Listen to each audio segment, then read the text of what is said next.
Voilà, nous bénissons le Seigneur en sa grâce. Nous sommes dans la joie d'être avec vous. Alléluia. Amen. Voilà, nous sommes dans la joie et nous croyons que le Seigneur va encore nous parler ce soir. Voilà. Nous voulons nous encourager mutuellement.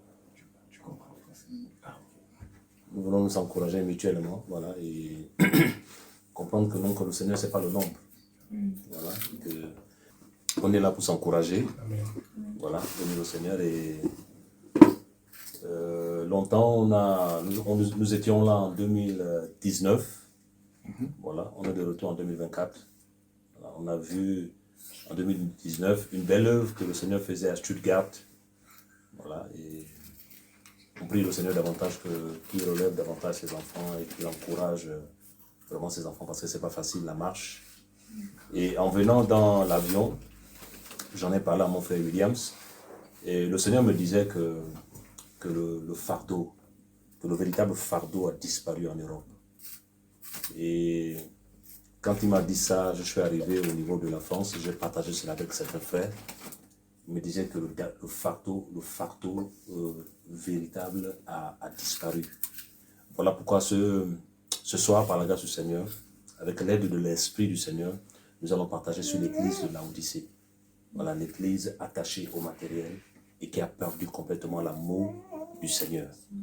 Et les temps dans lesquels nous vivons, ce sont les temps où de plus en plus les enfants du Seigneur sont en train de perdre la vision du ciel.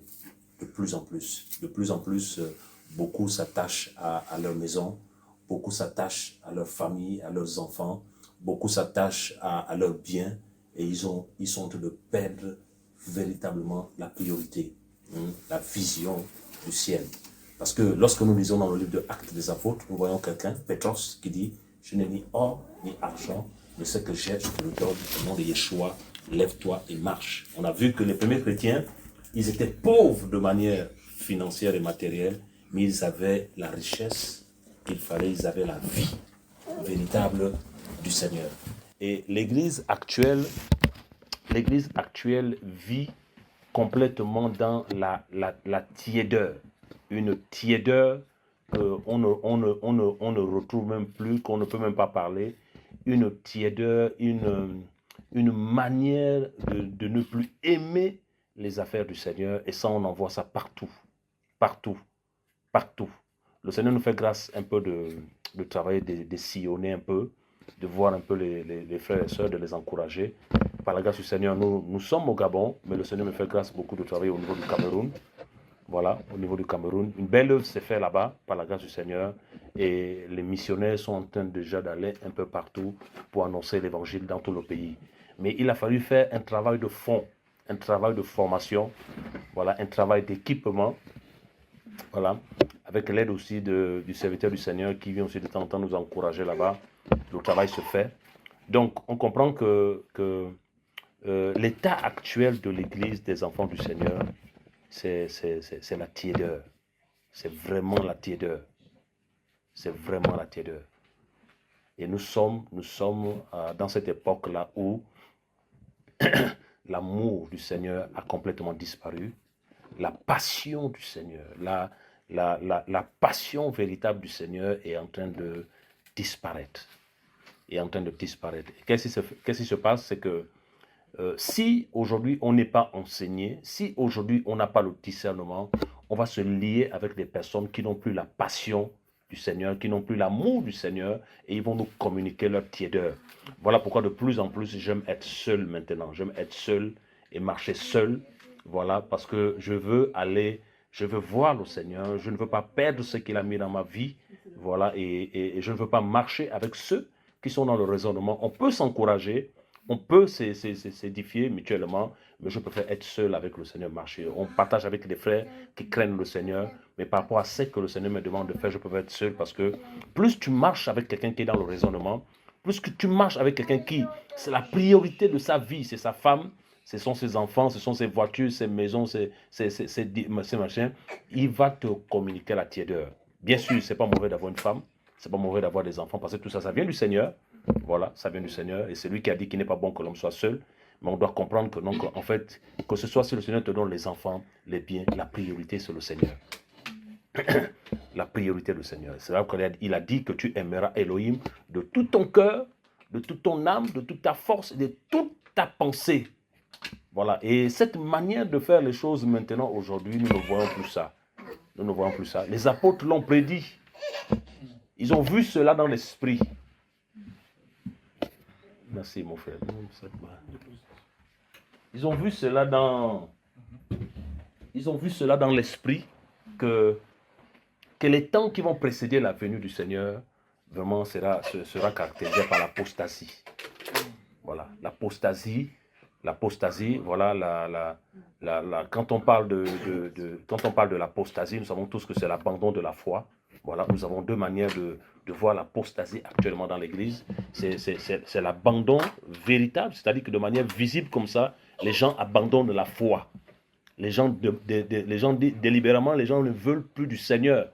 Mais il y a aussi une autre forme d'apostasie. Les gens sont à l'intérieur, ils prient, mais ils ont déjà abandonné la foi. Ils ont déjà laissé le Seigneur. Ils ne sont plus avec le Seigneur. Voilà, en fait, c'est des religieux. C'est simplement, bon, ils travaillent, ils gagnent le salaire, il vient dimanche, il prie, et puis il rentre chez lui. C'est ça sa vie. Donc, d'éléments, ces personnes-là ont déjà abandonné la foi. C'est-à-dire qu'il n'y a plus de vision avec le Seigneur, il n'y a plus d'objectif avec le Seigneur, il n'y a plus l'envie de voir l'œuvre du Seigneur, les âmes du Seigneur touchées dans une ville.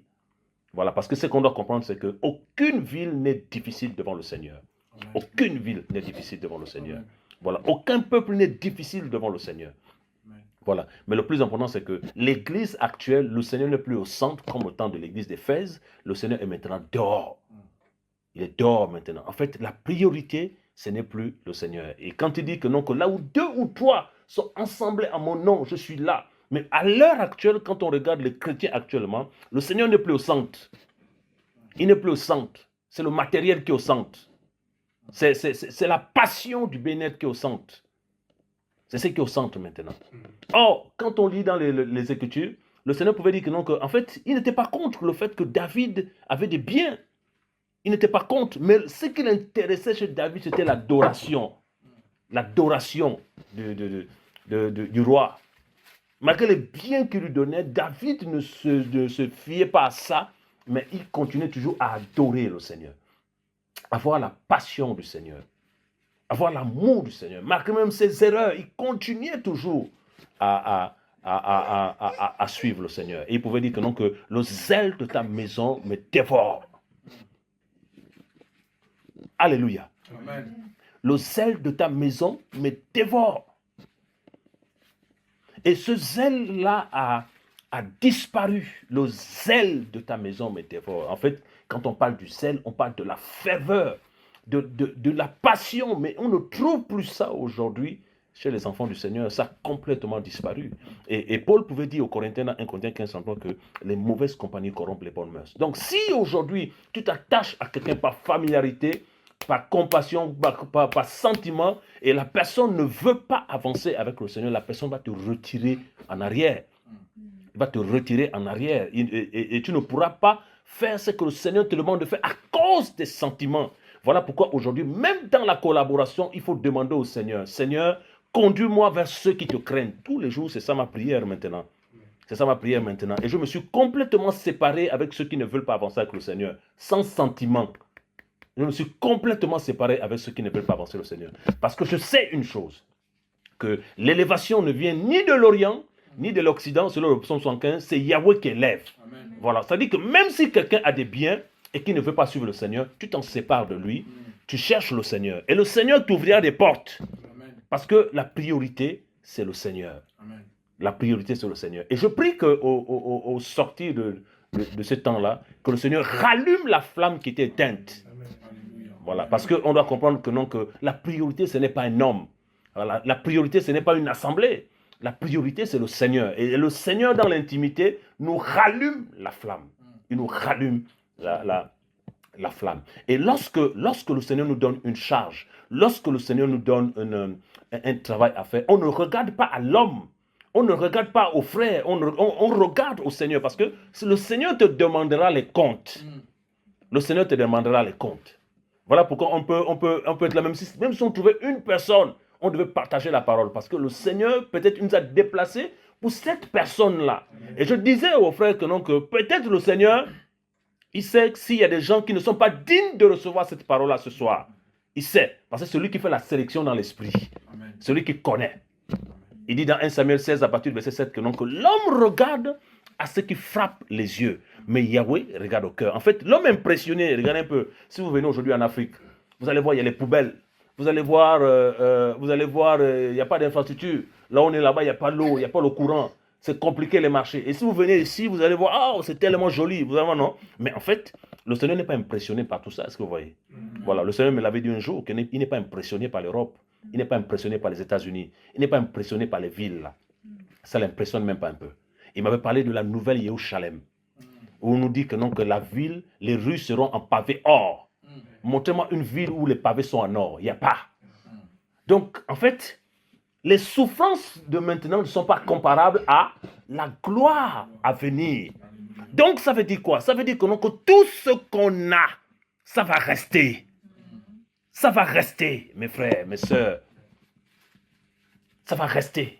Et le fait qu'on n'écoute plus la vérité pure, le fait qu'on n'écoute plus le message du Seigneur, ça nous rend tiède. Et quand on parle de la tiédeur, quand on parle de quelqu'un, c'est quelqu'un qui n'est ni chaud, hein, c'est quelqu'un qui n'a pas envie d'aller plus loin. Et dans l'Apocalypse, le Seigneur dit que non, en fait, parce que tu es tiède, je te vomirai de ma bouche. Mais en fait, quand on vomit quelque chose, c'est que c'est à l'intérieur, non? Voilà, ça veut dire qu'en fait, le Seigneur te disqualifie. Il te disqualifie parce que tu as la tiédeur.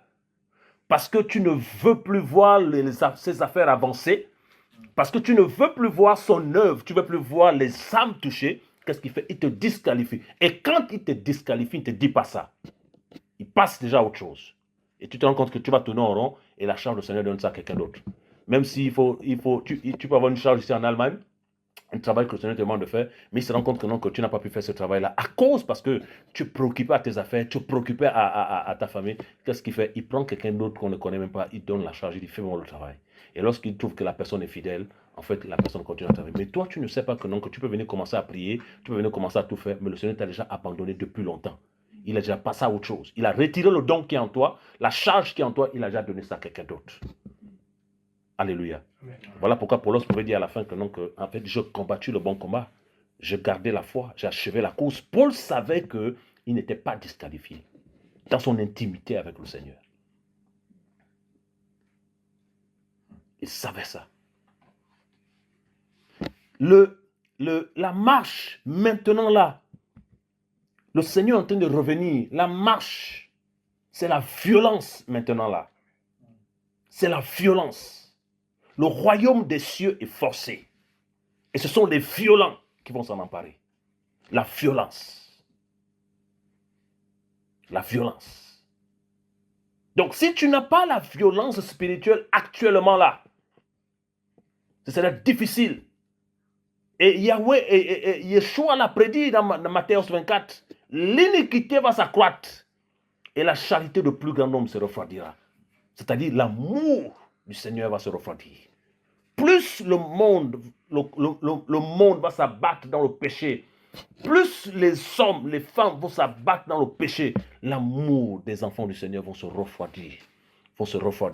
C'est là où, en tant qu'enfant du Seigneur, on doit continuer à la violence pour avancer. Alléluia. Amen. Mais il s'agit de comprendre que non, que le salut est personnel. Le salut est personnel. Parce que des fois, quand on se dit que non, que oui, on veut travailler ensemble, tout ça, là, machin, on est obligé de tirer des gens qui sont comme des boulets, tout ça, machin. Non, on doit comprendre que, non, que le salut est personnel. Oui, je peux t'encourager, mais lorsque je remarque que non, que tu ne veux pas avancer avec le Seigneur, je continue ma marche. Nous connaissons tous l'histoire de Paulos et de il s'appelle comment? Non, Barnabas. Voilà. On a vu comment Barnabas était dans les sentiments.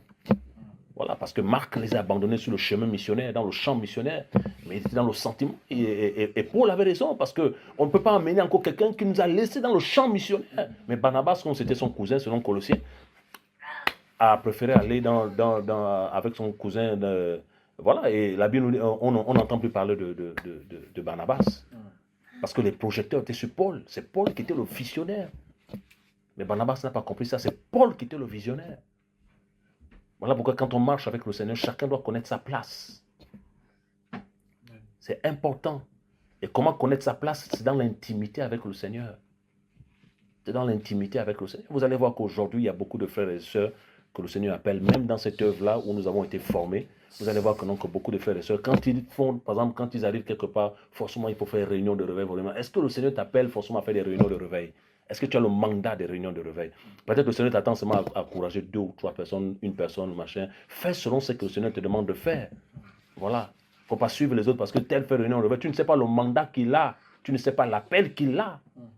Voilà pourquoi on doit faire les choses selon que le Seigneur nous met ça à cœur. Et moi, personnellement, j'aime bien travailler là où il y a 2 ou 3 personnes pour que davantage on s'enracine. Parce que le plus important, c'est que si on revient, si le Seigneur ne revient pas et qu'on ne meurt pas, parce qu'il y a 2 choses, soit le Seigneur revient, soit on meurt. Hein, et il faut que même des 2 choses, si le Seigneur revient, on est dans le Seigneur. Si on meurt, on est dans le Seigneur. Voilà, ça veut dire que non, que même si on revient après 20 ans, on trouve que les âmes sont toujours enracinées dans le Seigneur. Voilà, il ne faut pas qu'on revienne en 2024 et si on revient un jour en 2040, les âmes ne sont plus dans le Seigneur. Non, c'est jusqu'à la fin. C'est jusqu'à la fin. Et pour cela, il faut s'enraciner, mes frères. Il faut s'enraciner. Et quand le Seigneur m'a parlé quand le Seigneur a commencé à me parler du refroidissement en Europe, j'ai compris que, en fait, vous êtes tellement à l'aise. Tellement à l'aise. Ah non, quand j'ai vu ça, lorsqu'on était à Rennes là-bas avec le frère là, et on allait à Angoulême visiter un frère là-bas, on allait faire les courses, non, ils sont tellement à l'aise. Il y a des fois chez nous là-bas au pays, pour que le courant arrive jusqu'au matin, il faut prier, pour que le courant arrive le matin. Quand on coupe de l'eau à la pompe là, ils ne vous regardent même pas, donc tu dois te débrouiller à trouver de l'eau pour te laver, pour faire les autres choses. Donc vous allez voir que, non, que le Seigneur vous rend tellement à l'aise. Maintenant, là aussi, maintenant, ceux qui ne sont pas spirituels, ça devient un piège. Parce que le problème, c'est qu'ils s'installent maintenant. Ils s'installent et ils meurent à petit feu. Et tellement, vous voyez, non, la fraîcheur que vous voyez là, non. Voilà, c'est la même fraîcheur aussi qui tape spirituellement. Les gens s'endorment, les gens s'endorment, les gens s'endorment, les gens s'endorment. Et après, il n'y a plus l'amour du Seigneur. Il n'y a plus l'amour du Seigneur, il n'y a plus la passion. La passion. La passion du royaume.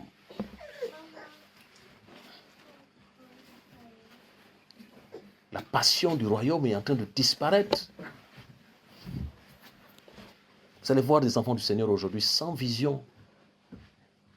Ils n'ont pas de projet pour le Seigneur. Sans vision. En fait, c'est comme l'image du figuier stérile, là où le Seigneur approche le septembre. Le figuier avait des feuilles. Voilà, de loin, on voit des feuilles, mais lorsque le Seigneur approche le figuier, il ne trouve aucun fruit. Qu'aucun fruit ne naisse de toi un jour. Donc ça veut dire que donc, il y a des gens comme ça, des années qui sont là dans la foi, mais aucun fruit. Oh, Yohanan le Baptiste dit que non, que toute âme qui ne porte pas de fruit sera coupée et jetée. C'est-à-dire que le salut, c'est fini. Il est temps que nous sortions de la tiédeur, de la paresse. Il est temps que nous sortions de là. Le Seigneur a besoin de nous. Il dit, vous êtes la lumière, non pas d'une église, vous êtes la lumière du monde. Quand on parle du monde, c'est les nations. En fait, l'enfant du Seigneur, le chrétien, véritablement touché par l'esprit du Seigneur, éclaire les nations. On n'a pas besoin que tu sois noir, que tu sois blanc, que tu sois jaune. Rien qu'avec l'esprit, ta mentalité change et tu touches les nations.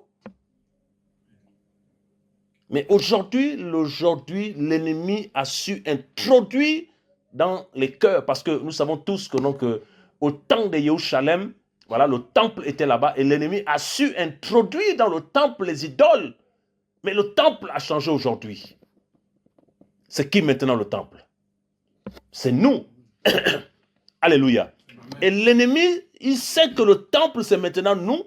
Et qu'est-ce qu'il fait? Il cherche à introduire dans nos cœurs les idoles. C'est-à-dire que tu ne sais pas que tu es là, tu pries, mais tu as l'amour de l'argent. Tu ne sais pas que tu pries, mais tu as l'amour des belles choses, la passion des belles choses. Et la priorité, le Seigneur, il est dehors maintenant. Comme on le disait, ce n'est pas mauvais d'avoir toutes ces choses-là, parce que le Seigneur aussi bénit aussi financièrement. Mais le problème, c'est qu'il regarde l'état du cœur. Alléluia. Amen. Un enfant du Seigneur qui a des enfants et qui néglige ses enfants, le Seigneur ne sera jamais d'accord. Un enfant du Seigneur qui est marié et qui néglige son épouse, le Seigneur ne sera jamais d'accord. Parce qu'on ne peut pas faire l'œuvre du Seigneur si ton épouse murmure. Nous sommes d'accord. Mais nous allons voir les apôtres ont fait comment. Pétros, il était marié, non? Ils ont fait comment? Et dans 1 Pierre 3, on voit comment il enseigne sur la femme. Un père apostolique. C'était aussi des femmes épanouies. La Bible nous dit que non, que, dans 1 Corinthiens, que Pétros allait en mission avec son épouse. D'après même l'histoire, son épouse est morte en martyr. Persécutée à Rome. Ils ont travaillé pour le Seigneur. Mais aujourd'hui, quel est l'état spirituel de l'Église actuelle? C'est la tiédeur. Les gens sont froids. Je disais à mon frère que aujourd'hui, maintenant, je préfère même aller dans la nature, observer les arbres, la nature, les eaux, pour glorifier le Seigneur, que de m'assembler avec les enfants des chrétiens.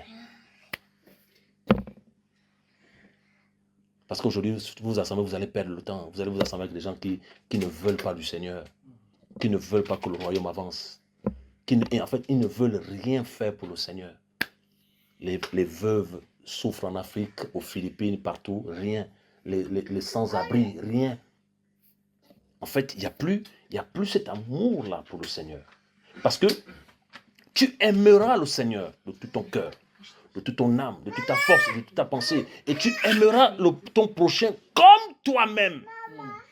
Donc, la première loi d'abord, la première loi que le Seigneur donne d'abord, elle est spirituelle. Et la deuxième loi que le Seigneur nous donne, tu aimeras ton prochain comme toi-même, elle est en même temps spirituelle et sociale. C'est-à-dire que tu dois aimer ton prochain, qu'il soit européen, qu'il soit arabe, asiatique, l'humain. Quelle que soit sa religion, tu dois l'aimer comme toi-même. Mais l'amour nous pousse à poser les actes. Mais pourquoi aujourd'hui on ne pose plus les actes? Parce que l'amour en nous là a disparu. Nous ne sommes pas remplis de cet amour. Et on n'arrive plus aujourd'hui à poser les actes. Les gens souffrent. Il y a la famine. Mais vous allez voir qu'aujourd'hui, les enfants du Seigneur, il suffit simplement que son congélateur soit plein. Il regarde comme ça sa maison, comme ça, 5 voitures. Pour lui, il va se dire que non, c'est bon. Le Seigneur m'a béni. Alors que frère, il y a le travail. Il y a le travail. Certainement, tu as demandé au Seigneur dans la prière. Seigneur, je veux que tu me parles. Tu as demandé quelque chose au Seigneur. Mais nous, quand on demande les choses au Seigneur, on se dit que ça va venir de la manière dont nous-mêmes, nous avons déjà calculé. Nous ne savons pas comment le Seigneur vient pour commencer déjà à parler, pour nous interpeller. Parce que nous sommes à un temps où ceux qui ne vont pas veiller, le Seigneur va les mettre de côté. Alléluia. Amen.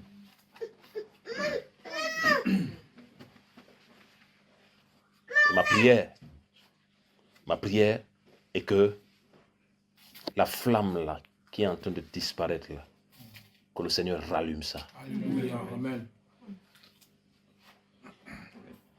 Ma prière, c'est ça. Que la flamme qui a disparu, que le Seigneur rallume ça.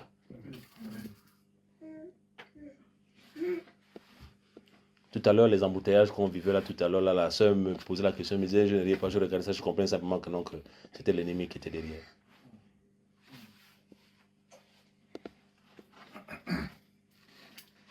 Nous sommes un peuple qui on compte sur le Seigneur. Amen. On sait que quelles que soient les épreuves, il va décanter les situations.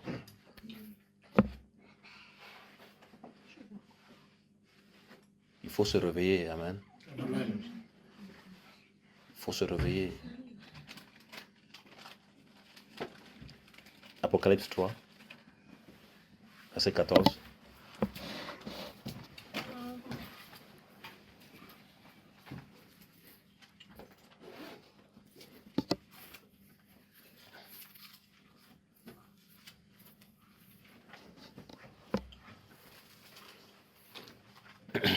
Est-ce que quelqu'un peut faire la lecture du verset 14 au verset 22.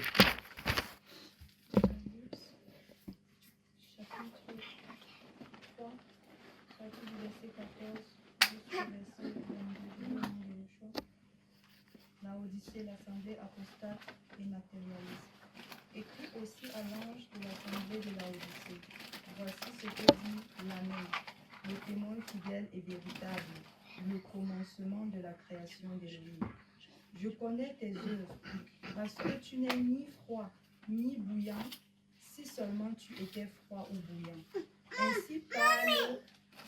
Ainsi parce que tu es tiède et que tu n'es ni froid ni bouillant, je suis sur le point de te vomir hors de ma bouche. Parce que tu dis, je suis riche, abondant en ressources naturelles, je n'ai besoin de rien, mais tu ne sais pas que tu es malheureux, misérable, pauvre, aveugle et nu. Je te conseille d'acheter de moi de l'or fondu par le feu et purifié afin que tu deviennes riche, et des vêtements blancs afin que tu sois vêtu, et que la honte de ta nudité ne paraisse pas, et un collier pour oindre tes yeux afin que tu vois. Moi, je reprends et je châtie tous ceux que j'aime. Et donne du zèle et repens-toi.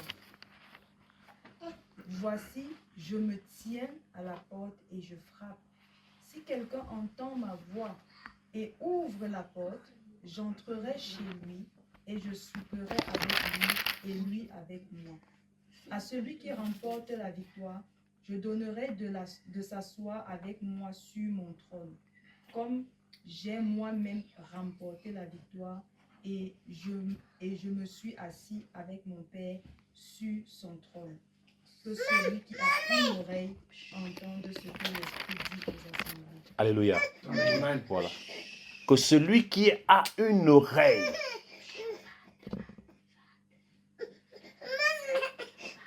Donc ici, le Seigneur nous dit que celui qui a une oreille, donc là on parle de l'oreille spirituelle. C'est-à-dire que pour entendre la voix de l'Esprit, ou le message de l'Esprit, il faut avoir l'oreille spirituelle, pas l'oreille charnelle, l'oreille spirituelle.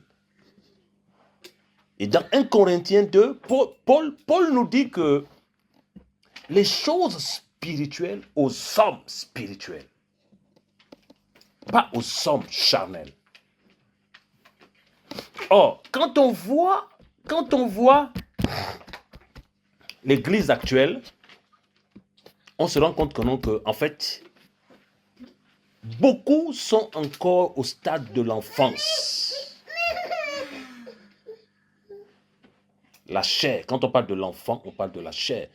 Paul pouvait dire que non, que mes enfants pour qui j'éprouve les douleurs de l'enfantement jusqu'à ce que le Mashiach soit formé en vous. Donc un enfant, le Seigneur n'est pas formé en lui. En fait, quand le Seigneur n'est pas formé en toi, c'est quelqu'un d'instable, c'est quelqu'un d'agité, c'est quelqu'un qui n'est pas ferme, c'est quelqu'un qui n'est pas enraciné. Un enfant n'est pas mature. Et Paul pouvait dire que non, que lorsque j'étais comme un enfant, je parlais comme un enfant. Je raisonnais comme un enfant. J'agissais comme un enfant. Maintenant que je suis devenu adulte, maintenant que je suis devenu homme, j'ai fait disparaître tout ce qui était de l'enfance.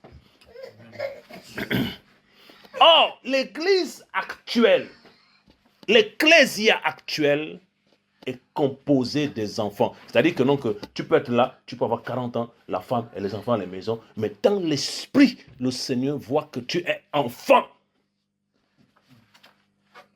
Or, est-ce qu'on donne l'héritage aux enfants? est-ce qu'on donne les responsabilités aux enfants? Et quand le Seigneur remarque que non, que ses enfants sont encore les frères et sœurs sont encore des enfants, il patiente, parce que l'enfant c'est le lait. L'enfant c'est le lait. L'enfant c'est les éléments fondamentaux. Même le lait actuellement n'est pas compris. Et comment donner à son peuple la nourriture solide?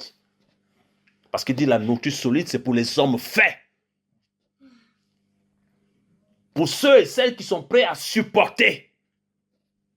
Mais l'église actuelle est composée des enfants. Parce que quand on voit l'attitude des enfants, il faut les forcer à prier. Il faut les forcer à faire l'œuvre du Seigneur. Il faut les forcer à faire ça. Les enfants. Or, le fils, l'héritier, il sait ce qu'il faut faire. Amen. C'est le fils. C'est lui l'héritier. Il connaît l'héritage. Et il sait comment travailler dans la continuité de l'héritage. Mais ce n'est pas notre cas actuellement. Je vous assure, frères et sœurs. Ici, nous savons tous l'histoire, c'est Yohanan. Étant allé en exil dans l'île Patmos, à cause du témoignage de Yeshua, à cause de la persécution, on l'a mis en exil. Il faisait partie des derniers apôtres. Grâce au Seigneur, il reçoit la révélation. Et le Seigneur lui parle de 7 églises. 7. Nous savons tous que, donc, bibliquement, 7 est un chiffre divin. Ce n'est pas en vain. De la première église à la 7e église. Et quand nous lisons dans la première église, quand nous lisons au début dans l'Apocalypse, nous voyons que le Seigneur était au milieu de 7 chandeliers d'or. Et nous savons tous que, non, que le chandelier, c'est l'image de l'Ecclésia. Et il était au milieu. Mais quand on vient maintenant à la 7e église, on nous parle d'une église matérielle et apostate. Nous savons que non, que 7, c'est la perfection. 7, c'est l'achèvement. Donc 7, c'est aussi la fin. Nous savons que non, que c'est le 7e jour que le Seigneur a cessé de créer toutes choses. Voilà, et se reposer. Mais pourquoi la 7e église? Et quand on nous donne les caractéristiques de la 7e église. Alléluia. Amen. Donc, Jean a vu dans l'esprit quel sera le comportement des chrétiens des temps de la fin. Jean a vu ça dans l'esprit. Parce que, en même temps, Paul l'a vu dans 2 Timothée 3. Il a prophétisé sur ça. Jean aussi l'a vu parce qu'ils avaient le même esprit. Il a vu les caractéristiques des enfants du Seigneur des derniers temps. Donc, l'église qui va précéder la venue du Seigneur, les chrétiens qui vont précéder la venue du Seigneur, ce seront des hommes et des femmes qui seront tièdes. En fait, un des signes aussi qui montre que le Seigneur est en train de venir, il y a l'apostasie. Amen. Amen. Donc, l'abandon dans la foi de plusieurs. Voilà pourquoi le Seigneur pouvait dire que, non, que le royaume des cieux est forcé. Ce sont des violents qui s'en emparent. Donc, ça veut dire quoi? Ça veut dire que, non, que tu peux être avec quelqu'un depuis 20 ans. Si tu te rends compte que, non, qu'il ne veut plus avancer avec le Seigneur, tu le lâches. Tu ne marches plus avec lui. La seule personne qu'on est obligé d'être avec elle, c'est qui? C'est son épouse ou son époux. Voilà, là-bas, il n'y a pas que tu peux la lâcher. Voilà, là-bas, tu es obligé de supporter jusqu'à la fin. Mais un frère que tu te rends compte que non, qu'il ne veut plus avancer, il te retarde, on prie au Seigneur. Et on doit comprendre même que non, que même pour collaborer avec des personnes, il faut prier avec le Seigneur. Il faut demander au Seigneur. Oui, on peut se retrouver comme ça en assemblée. On peut partager la parole. Mais pour marcher avec des frères et sœurs déjà, que tu viens maintenant chez moi, on prie ensemble. Il faut demander l'état d'âme au Seigneur. Et ce qui fait en sorte que, non, que beaucoup sont trompés, beaucoup sont, on appelle ça comme dribblés, c'est parce qu'ils ne demandent pas l'état d'âme. Que Seigneur, je veux voir son état d'âme. Qui il est. Il dit, invoque-moi, je te répondrai. Amen. Amen.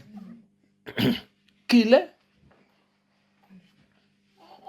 Le Seigneur m'a enseigné, le Seigneur a commencé à m'enseigner sur, avec tout ce qui s'est passé, avec l'histoire du CFC, les bandits là qui ont fait le désordre un peu partout, même au Cameroun là. Le Seigneur a commencé à me donner un message sur qui écouter dans la parabole, dans le livre de Matthieu. Là où, en fait, les apôtres, pas tous, sont montés à la montagne avec le Seigneur. Vous avez vu, non? Vous connaissez l'histoire là, non? Ils sont montés à la montagne pour prier. Hein? Ils étaient là. Pendant qu'ils priaient, il y a une nuée qui est venue les couvrir. Et une voix est sortie de cette nuée-là en disant aux apôtres qui étaient là, bien sûr c'était les 3 apôtres qui étaient là, que en fait, celui-ci est mon fils bien-aimé, écoutez-le. Vous voyez? En fait, dans la présence du Seigneur, le Père est venu confirmer que non, que celui qui a envoyé son fils. Amen. Et là, comme il confirme que celui qui a envoyé son fils, il dit écoutez-le.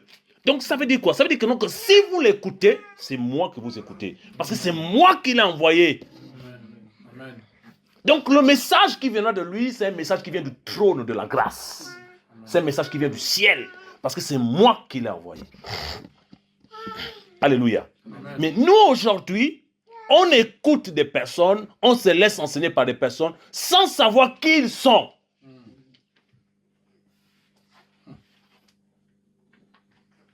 Alléluia. Amen. Sans savoir qui ils sont. Parce que si tu vas demander au Seigneur à qui j'ai affaire là, il va te parler. Même si l'ennemi veut venir te tromper, le Seigneur, parce que c'est le Seigneur qui recommande ses serviteurs. Amen. C'est le Seigneur qui recommande ses serviteurs. Le Seigneur a recommandé Pétros. Il a recommandé Pétros lorsque c'est l'histoire de Corneille. Lorsqu'un ange est venu visiter Corneille. Et l'ange a dit, va là-bas. Et tu vas voir un certain Pierre, Pétros. Va chez lui. C'est pas un autre apôtre qui a dit de partir voir Pierre. C'est un ange envoyé du ciel. Donc ça veut dire quoi? Ça veut dire que, non, que Pétros était connu du ciel. Amen. Et voilà pourquoi, à cause de cette visitation, lorsque Pétros est venu chez Corneille, qu'est-ce qui s'est passé? Il s'est mis à genoux. Il dit, mais c'est pas possible, ça c'est quel homme que le ciel connaît comme ça? Et Pierre, tellement qu'il était brisé, il s'est aussi mis à genoux, en disant que moi aussi je suis un homme comme toi. Alléluia. Amen. Moi aussi je suis un homme comme toi. Donc avant de collaborer avec quelqu'un, avant de marcher avec quelqu'un, mes frères, je vous en supplie, consultez le Seigneur.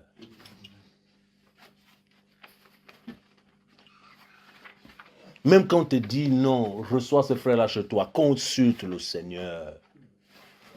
Il y a trop de naïveté dans la vie des enfants du Seigneur. Les chrétiens sont comme si on les a enlevé la réflexion. Voilà pourquoi quand ils trouvent les gens qui réfléchissent encore, ils sont contre.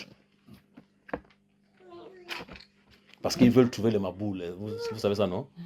Voilà, ils veulent trouver les chrétiens qui sont maboules, ignorants, tout ça là. Quand on dit à gauche, les gens qui ne réfléchissent plus.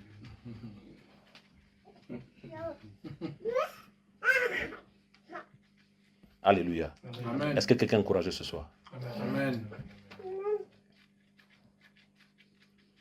Donc, la 7e église, l'église de Laodicée. Donc, première église, 2e, 3e, 4e, 5e, 6e, 7e. La 7e église. Donc, Yohanan a vu ce qui va se passer dans les temps de la fin. Et nous sommes en train de le vivre, non? Nous sommes en train de le vivre là. On se rend compte que non, en fait, quand on voit aujourd'hui le comportement des enfants du Seigneur aujourd'hui, et quand on voit les chrétiens de Laodicée, en fait, c'est la même chose. Laodicée était attachée au matériel. Laodicée était attachée au bien-être. Laodicée était attachée au social, à l'amour du monde. Le Seigneur dit que tu ne pourras pas servir 2 maîtres à la fois. Soit tu aimeras l'un et tu détesteras l'autre. Donc tu ne pourras pas servir Mammon. Nous savons que Mammon c'est le petit L de la richesse, le petit Dieu de la richesse. Et Paul pouvait dire que l'amour de l'argent est la racine de tous les maux.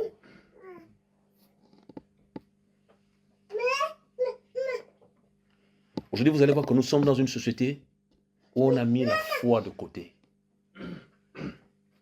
Je parlais avec un frère, il était dans un village, je lui ai dit, mon frère, on peut évangéliser ces blancs-là. Mais non, j'ai compris, j'ai dit, Seigneur, mais il y a un raisonnement terrible en Europe. Il y a des moments, avant même, je me suis dit que non, que je pouvais m'installer ici, mais à présent, j'ai dit non, Seigneur, pour ma foi, il faut que je continue à être dans mon bled là-bas. Un raisonnement terrible. Alléluia. Il dit, écris aussi à l'ange de l'assemblée de la Odyssée, voilà ce que dit l'Amen, le témoin fidèle et véritable, le commencement de la création d'Elohim. Je connais tes œuvres. Amen. Amen. C'est le Seigneur qui parle. Il dit, les yeux de Yahweh parcourent la terre. Il dit, je connais tes œuvres. Donc ça veut dire qu'autant que nous sommes là, on peut faire semblant de venir en assemblée. Amen. On peut faire semblant de se dire qu'on est enfant du Seigneur. On peut faire semblant de se dire qu'on est là, on est là depuis. Mais seul le Seigneur nous connaît. Seul le Seigneur nous connaît. Il dit, je connais mes brebis. Elles entendent ma voix et elles me suivent. Il dit, je connais mes brebis. C'est-à-dire qu'on peut faire semblant. On peut se camoufler. On peut être faux. Mais le Seigneur nous connaît. Il dit, je connais tes œuvres. C'est-à-dire que tout ce qu'on fait dans les coulisses, même dans les lieux secrets, tout ce qu'on fait, le Seigneur voit, non? Une fois, on m'a raconté une histoire là où un bandit voulait sortir avec une brebis du Seigneur, une dame. Et il appelait la dame dans le bureau pour dire non, voilà, je veux aller avec toi dans le bureau d'un pasteur. Et la femme a dit non, que prends le pagne, ferme le ciel.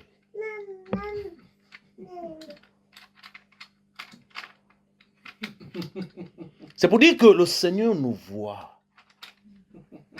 Il dit, je connais tes œuvres. Alléluia. Amen. Parce que tu n'es ni froid ni bouillant.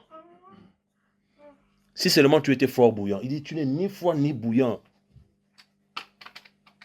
Mais c'est ainsi, parce que tu es tiède et que tu n'es ni froid ni bouillant, je te vomirai de ma bouche. Il dit, parce que tu es tiède.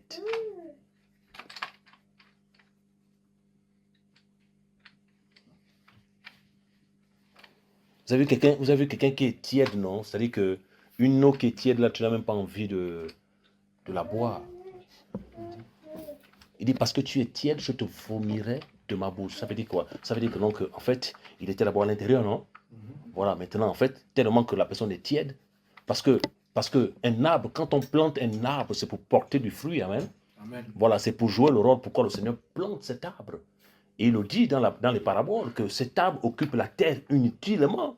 Donc il se rend compte qu'en fait, que mon fils, là, je lui ai donné une charge, je lui ai donné une responsabilité, mais il est tiède.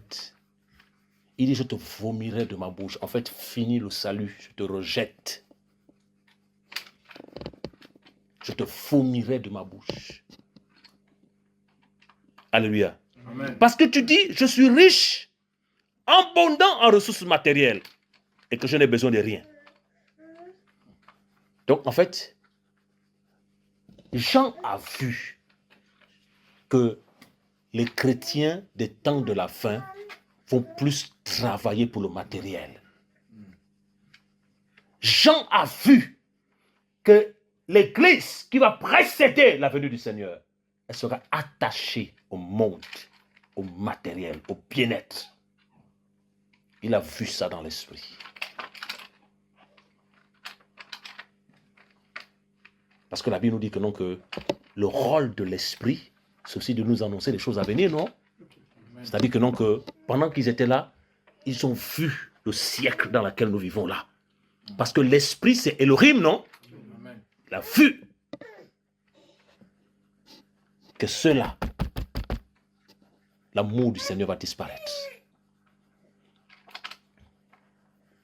Il dit, les renards ont des tanières, les oiseaux du ciel ont des nids, mais le Fils de l'homme n'a pas où reposer sa tête. C'est celui-là qu'on suit.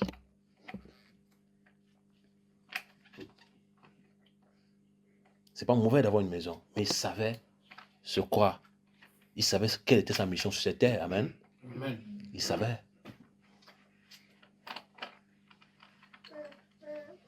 Ils disent, je suis riche.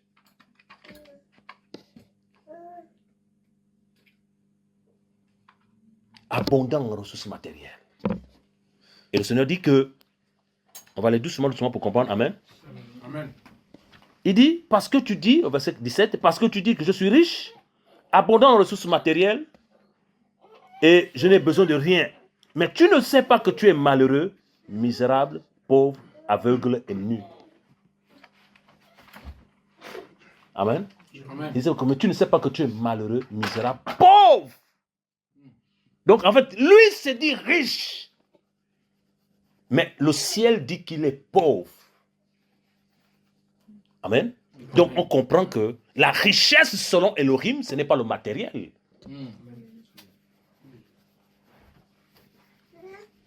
Parce que nous devons savoir que nous avons trois types de richesses. Nous avons la richesse spirituelle, nous avons la richesse naturelle, et nous avons la richesse créée par Satan, la monnaie, là, le matériel, tout ce qu'on voit là, les billets de banque, les pièces. Parce que le Seigneur nous pouvait dire que rendez à César ce qui appartient à qui?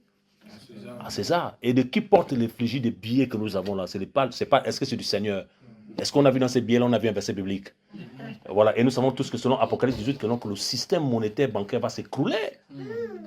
Les banques vont faire faillite. Maintenant, imagine que tu ne t'occupes pas des veuves, tu ne t'occupes pas des orphelins, tu ne prends soin des personnes, et dans ton compte, tu es dans les 10 000 euros, et tu arrives le matin comme ça, on te dit que tout a fait faillite. Voilà pourquoi il y a des crises cardiaques.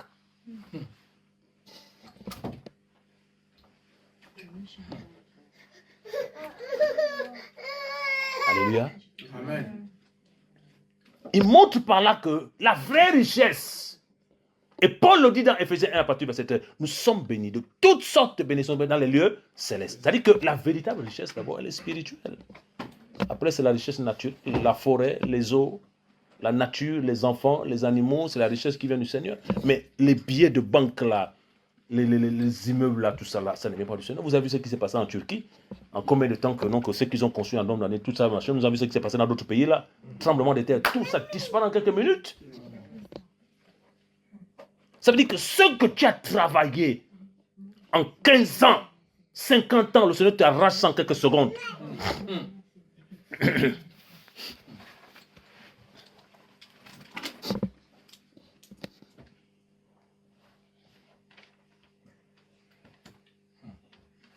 Alléluia. Amen. Il nous dit que tu ne sais pas que tu es pauvre, misérable, aveugle et nu.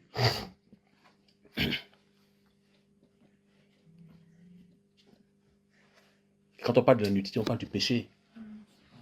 Tu es misérable, quelqu'un de misérable. C'est-à-dire que donc, aux yeux des humains, tu es riche, tu es à l'aise, mais tu es misérable. Voilà pourquoi le Seigneur n'est pas impressionné par un roi de la terre. Le Seigneur n'est pas impressionné par le luxe de la terre. Qui nous garde. Amen. Amen.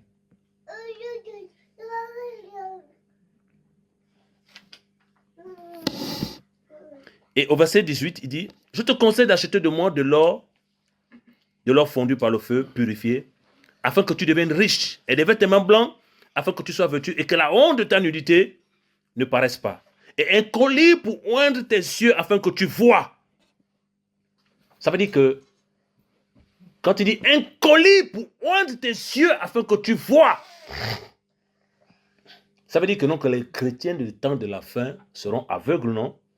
Ils n'auront plus de vision. En fait, ils ne vont plus voir les choses spirituelles. Et c'est ce qui se passe actuellement.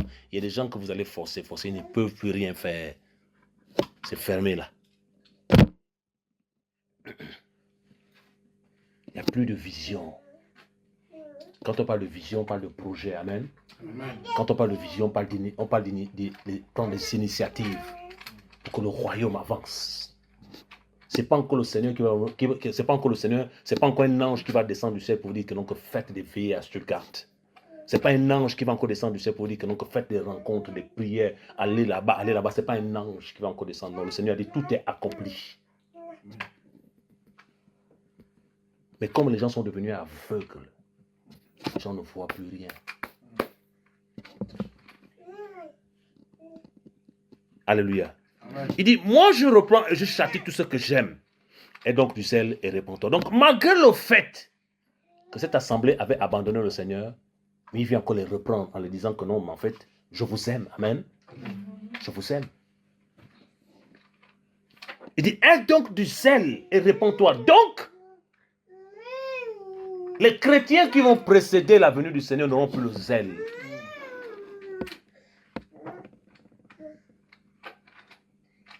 Ils n'auront plus la ferveur, l'amour, la passion du maître. Ça va disparaître. Alléluia.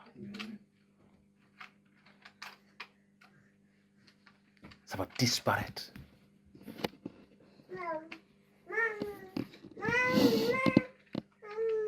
Et au verset 20, il dit, voici je me tiens à la porte et je frappe. Est-ce que le Seigneur est encore à l'intérieur? Il est maintenant où? À l'extérieur. Il se tient maintenant à la porte et il frappe. Quand on dit à la porte, il frappe, ça veut dire qu'il est dehors comme ça, non? Il frappe, non? Ça veut dire qu'il n'est plus à l'intérieur, non? Ça veut dire qu'il n'est plus dans le cœur. Amen. Maintenant, dites-moi, s'il n'est plus dans le cœur, qui est dans le cœur? S'il n'est plus dans ton cœur maintenant, qui est maintenant dans le cœur maintenant? Le diable. Et quand on voit le diable, on voit quoi? L'amour du monde, l'amour des biens, tout ça, là, machin. Il dit maintenant, il frappe. Et quand il frappe comme ça, il dit, si quelqu'un entend ma voix, est-ce qu'il a pas le pluriel? Il n'a pas le pluriel. Il dit, si quelqu'un. Là, maintenant, il s'est rendu compte que non, qu'en fait, ce n'est plus la masse. J'attaque maintenant de manière individuelle, amen, pour voir ceux qui sont disposés. Si quelqu'un. Voilà pourquoi vous allez voir que non, que dans la marche, ceux qui veulent, c'est vrai, il y a le corps, on collabore, mais ceux qui ont un cœur de foncer avec le Seigneur les met toujours comme des solitaires, des hommes solitaires. Il dit, si quelqu'un entend ma voix et ouvre la porte, j'entrerai chez lui et je souperai avec lui et lui avec moi. La communion, amen. Amen. La communion. La communion.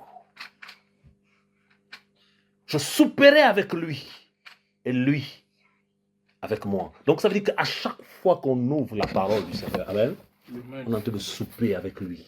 Alléluia. On déjeune avec lui. Alléluia. On mange la parole. Amen. On la dévore. Amen. La parole du Seigneur. C'est-à-dire que lorsque tu prends le temps avec lui, tu es à table. Amen. Et tu manges des mets succulents. Et il te communique l'évangile véritable. Il te communique la vie. Il te communique l'amour et le zèle. Et il dit, à celui qui remporte la victoire, je donnerai de s'asseoir avec moi sur mon trône. Il dit, à celui, il n'a pas dit à ceux, amen, individuel. Il a dit, à celui qui remportait la victoire, je donnerai de m'asseoir avec moi sur mon trône. Comme j'ai moi-même remporté la victoire, et je me suis assis avec mon Père sur son trône. Que celui qui a une oreille entende ce que l'Esprit dit à l'Assemblée. Alléluia. Amen.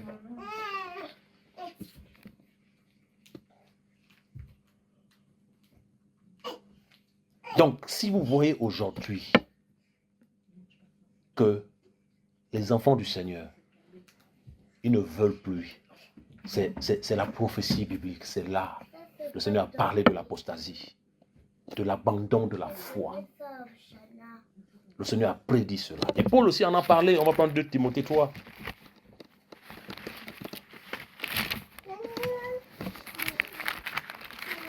Vous aimez la parole, non?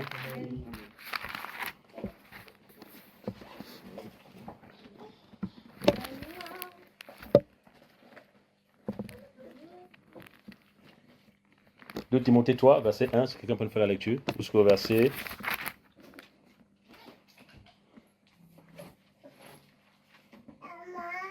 Jusqu'au verset 5.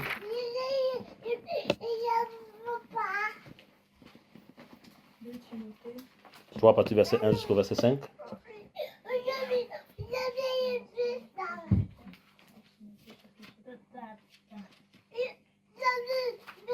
Timothée chapitre 3 à partir du verset 1. Le caractère des humains dans les derniers jours. Mais sache aussi ceci, que les derniers jours surviendront des temps difficiles à supporter.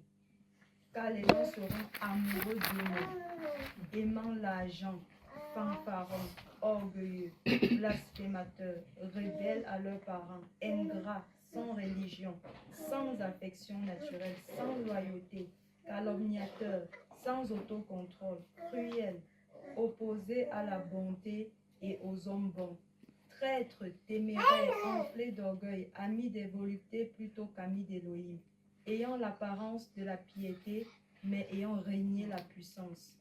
Éloigne-toi aussi de ces gens-là. Alléluia. Amen. Ici, Paul, comme on l'a vu, Yohanan a reçu. Paul aussi a vu ça dans l'esprit. Parce qu'ils avaient le même esprit. Il dit, mais sache ceci, que dans les derniers jours, et nous y sommes déjà, surviendront des temps difficiles à supporter. Car les gens seront amoureux d'eux-mêmes. Alléluia. Donc les gens vont s'admirer, vous savez, non? Ils vont admirer leur beauté, ils vont admirer leur bien-être social, ils vont admirer leur bien, en fait, l'orgueil. Aimant l'argent. Vous avez vu ça, non? Aimant l'argent. Dans notre version, je crois, on dit ami de l'argent. Parce que regardez, quand on dit aussi ami de l'argent, est-ce qu'on s'en sépare d'un ami? Un ami, on l'aime, non? Il dit ami de l'argent. Il y a un lien, mon frère. Il y a voilà, un lien profond. En fait, la personne est enracinée. Fanfaron, orgueilleux, blasphémateurs, rebelles à leurs parents, ingrats. Donc, les derniers temps seront caractérisés par des personnes ingrates.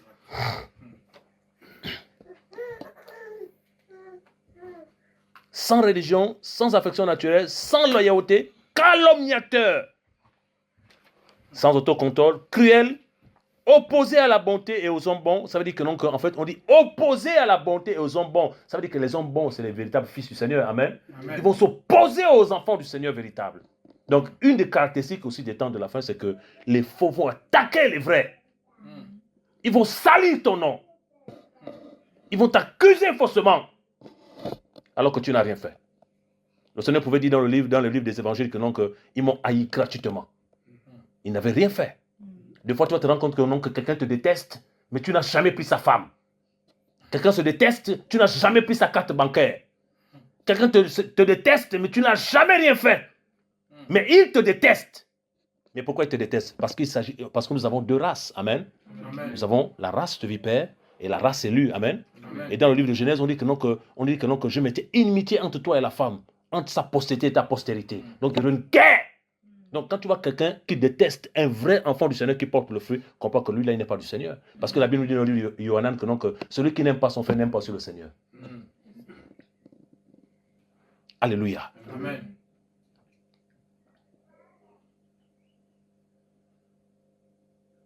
Donc on voit toutes ces choses-là. Verset 4, traite téméraire. Verset 5, ayant l'apparence de la piété. Nous savons tous l'apparence de la piété, non? En fait, le camouflage. Ils viennent en assemblée, montrant que non, que oui, ils sont pasteurs, ils sont apôtres, ils sont appelés, mais en fait, ils se camouflent. Matthieu 7 nous parle des faux ouvriers. des faux prophètes. Il dit, ils viennent en vous en habit de brebis. Mais au-dedans, ce sont quoi? Des loups. Et quand on dit qu'ils viennent en vous en habit de brebis, ça veut dire quoi? Ça veut dire qu'ils prêchent comme toi. Ils enseignent comme toi. Ils prient comme toi. Ils prophétisent comme toi. Ils donnent des paroles de connaissance comme toi. Mais au-dedans. Pourquoi le Seigneur dit au-dedans? Parce que seul Yahweh connaît le dedans. Et il faut qu'il t'ouvre les yeux pour que tu puisses voir le dedans. Amen. Voilà pourquoi un enfant du Seigneur doit toujours consulter le Seigneur. Avoir une relation avec le Seigneur et consulter le Seigneur. Amen. Alléluia. Amen. Il dit, ayant l'apparence de la piété, mais ayant renié sa puissance, éloigne-toi aussi de ces gens-là. Vous savez, le problème, c'est que nous sommes dans le sentiment. Amen. Nous sommes dans le sentiment.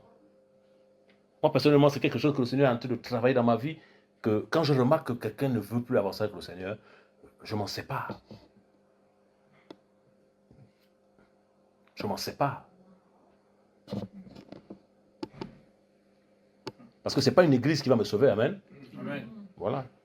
Ce n'est pas un ministère qui va me sauver. Il n'y a aucun autre nom par lequel nous devons être sauvés. Si ce n'est que le nom, au choix, Mashiach. Amen.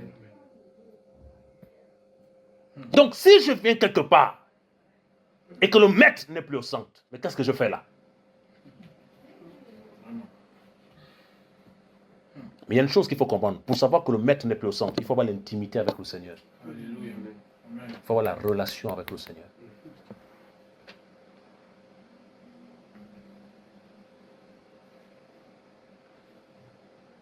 Alléluia. Amen. Et là où l'amour du matériel a pris place, là où l'amour du monde a pris place, la mort s'installe.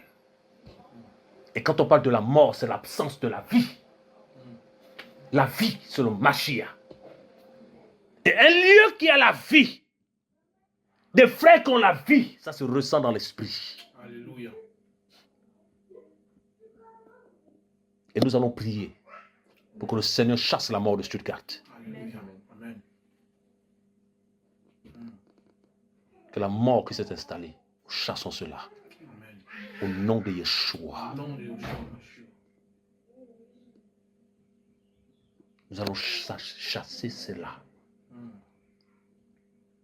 Le Seigneur n'a pas dit son dernier mot avec cette ville. Amen. Amen. Le premier vase a échoué, le second n'échouera pas. Alléluia. Amen. C'est lui-même qui va attirer les gens. C'est lui-même qui va choisir les ouvriers. C'est lui-même qui va faire le travail. Amen.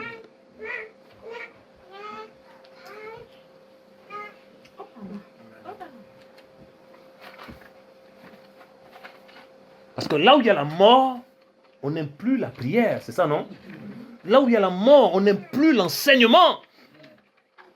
Là où il y a la mort, les choses du Seigneur n'intéressent personne.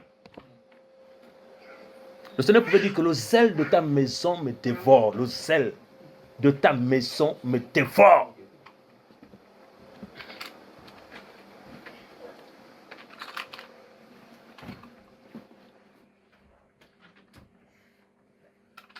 Et le maître était zélé pour le royaume.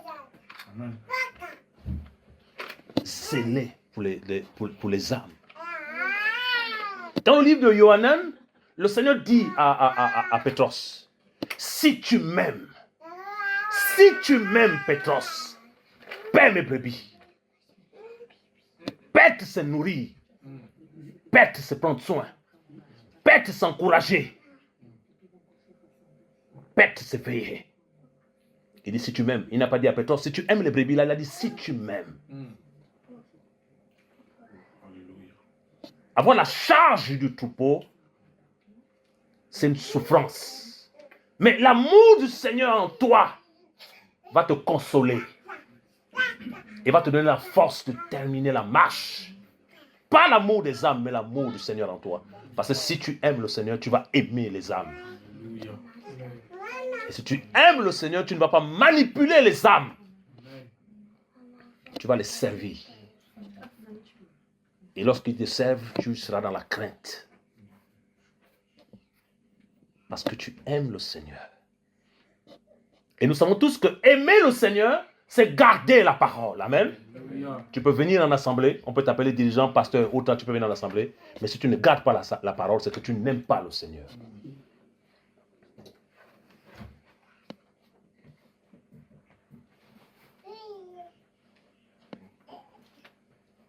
C'est que tu n'aimes pas le Seigneur.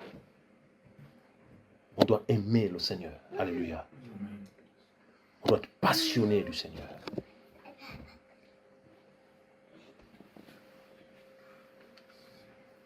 Lorsque le Seigneur m'a demandé d'arrêter mon travail en 2022, je suis archiviste de formation dans une grande boîte aussi, Tatafik Équipement Caterpillar, vous la connaissez? Voilà, ils font les engins là, j'ai même vu ces engins là sur la route là. Je suis archiviste là-bas, j'étais archiviste là-bas principal. Le Seigneur m'a demandé de tout arrêter pour le suivre. Je me suis accordé avec mon époux, c'était pas facile. Vous savez que quand tu démissionnes en Afrique, on ne te donne rien. C'est mieux quand on te licencie. Mais quand tu démissionnes, on ne te donne rien. Et quand je partais déposer la lettre de démission, je tremblais comme une feuille. Je tremblais comme une feuille. Je me disais, Seigneur, mais si c'est réellement toi qui m'as parlé. Il me dit, laisse. Et quand je dépose la lettre de démission, je dépose ça peut-être le mois de mai ou septembre comme ça. En décembre, mon N+1 va en retraite. Donc en même temps, il partait en retraite et moi je le remplaçais en tant que chef maintenant. Mais c'est là où le Seigneur dit, tu déposes. Tu as deux choix. Tu ne déposes pas, tu continues à bien manger, tu continues à bien vivre, mais il n'est plus avec toi. Soit tu déposes et tu continues avec lui.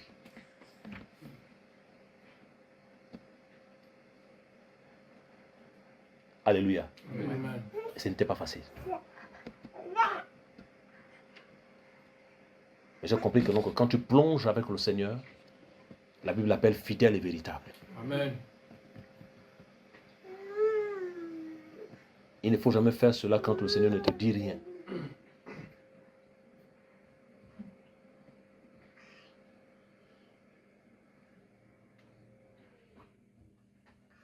Alléluia. Amen. Je prie que le Seigneur, par sa grâce, nous aide. Amen. Nous aide à comprendre que tout ce qu'on a, ça va rester. Il est temps de prendre au sérieux les affaires du Seigneur. Il est temps de prendre au sérieux les affaires du Maître.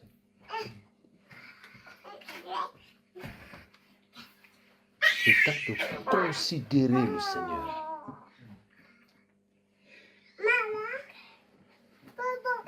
Frère, parce qu'il est à la porte. Chaque jour, les gens vont en enfer. Et nous avons reçu la lumière. Chaque jour, des femmes souffrent, les enfants ne mangent pas. Mais nous avons reçu la lumière. La Bible dit que donc Yeshua partait de lieu en lieu, faisant du bien. Mais nous, on est dans nos maisons. On dort, on mange, on nourrit nos familles. Et qui fera le travail du Seigneur? Il dit, comment écouteront-ils l'évangile s'il n'y a personne qui n'est envoyé? Frère, il est temps qu'on se relève. Et nous prions que le Seigneur envoie des ouvriers en Allemagne. Amen. Qu'il envoie des ouvriers en Allemagne, qu'il dépêche les gens qui sont en Europe là, les grâces qui sont en Europe là, qui déménagent pour s'installer en Allemagne. Parce que le champ est vaste.